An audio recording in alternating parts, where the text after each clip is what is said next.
आम्ही आमच्या पक्षाच्या वरिष्ठाला स्पष्टपणे सांगितलं होतं की गेली 25 वर्ष आम्ही पक्ष वाढवण्यासाठी सहकार्य करतो या ठिकाणची पूर्ण आमची टीम.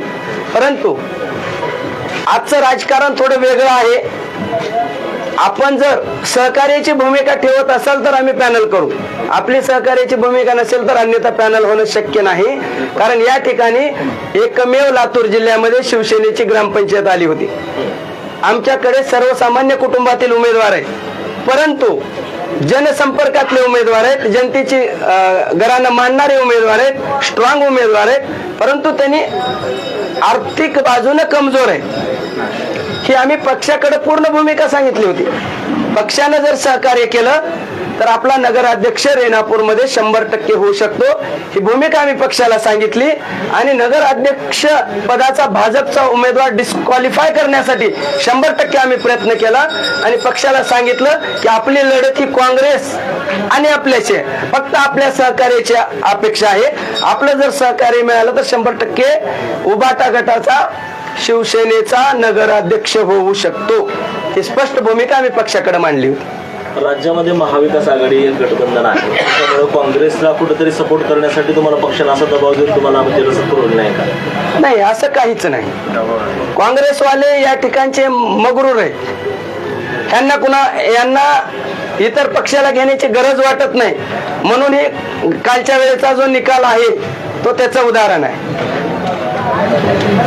तुमचं एवढं गठबंधन असताना समजा महाविकास आघाडीचं, तर तुम्ही म्हणजे चर्चा झाली नाही का काँग्रेस सोबत की म्हणजे काही जागा? आम्ही काँग्रेसच्या धीरज भैयाचे निकटवर्तीय संतोष देशमुख यांना आम्ही असं सांगितलं की तुमच्या पडणाऱ्या 3 सीट आम्हाला द्या. पडणाऱ्या 3 सीट, आम्ही फक्त केवळ 3 सीटची मागणी केली तरी त्यांनी आम्हाला सहकार्याची भावना दाखवली नाही.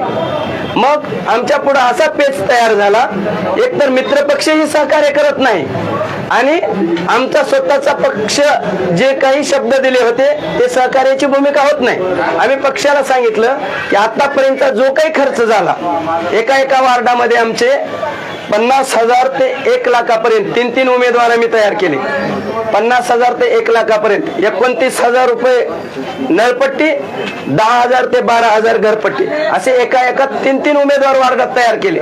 17 उमेदवार जरी आम्हाला रिंगणात ठेवायचे असतील तरी आम्हाला कोणाचे काही प्रॉब्लेम येऊ नये म्हणून आम्ही 3 उमेदवार तयार केले.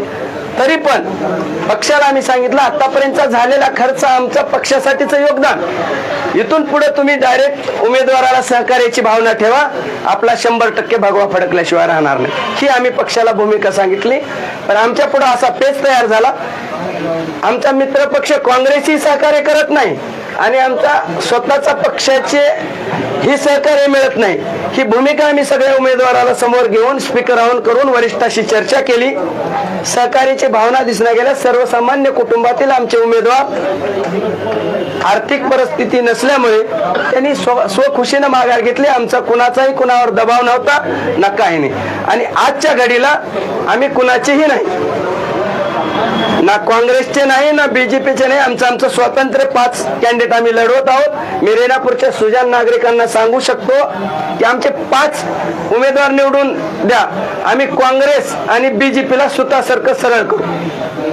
आता तुम्ही 5च उमेदवारांवर ठाम आहेत, पण इतर जे मतदार आहेत किंवा इतर जे तुमचे पदाधिकारी आहेत त्यांचं काय म्हणजे मतदानाचं कसं असणार आहे? कारण ते कुणाला मतदान करणार? कारण भाजप हे तुमचा शत्रू आहे, काँग्रेस हे तुमचा शत्रू आहे. आमचे जेवढे आमच्या विरोधात उभा आहेत तेवढे आमचे सर्व शत्रू आहेत. आम्ही कुणाचेही नाहीत. आम्हाला स्वातंत्र्य, आमच्या कार्यकर्त्याला त्या वार्डात स्वातंत्र्य, त्यांनी निर्णय घ्यायचा काय घ्यायचा, अशी आमची भूमिका. जय भवानी, जय भवानी. महाराष्ट्रातील ताज्या घडामोडी पाहण्यासाठी आजच आपल्या न्यूज 15 मराठी या चॅनलला यूट्यूबवर सबस्क्राईब करा. तसेच इंस्टाग्राम आणि ट्विटरवर फॉलो करायला विसरू नका. न्यूज 15 मराठी, आवाज जनसामान्यांचा.